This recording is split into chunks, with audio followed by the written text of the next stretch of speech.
أعوذ بالله من الشيطان الرجيم.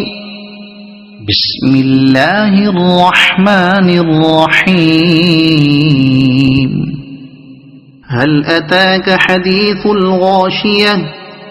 وجوه يومئذ خاشعة عاملة ناصبة تصلى نارا حامية تسقى من عين آنية ليس لهم طعام إلا من ضريع لا يسمن ولا يغني من جوع.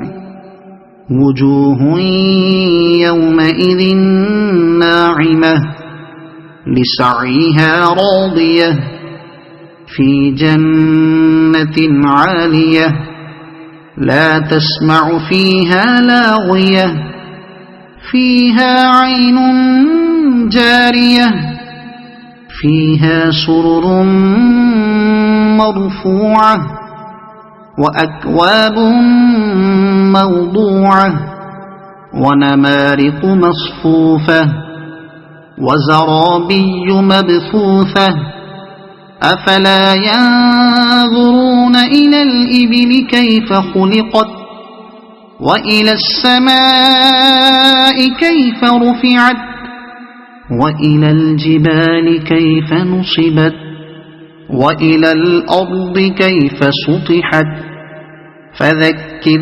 إنما أنت مذكر لست عليهم بمسيطر إلا من تولى وكفر فيعذبه الله العذاب الأكبر.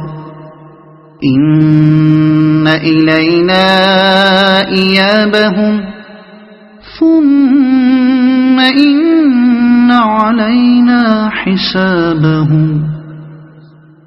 صدق الله العظيم.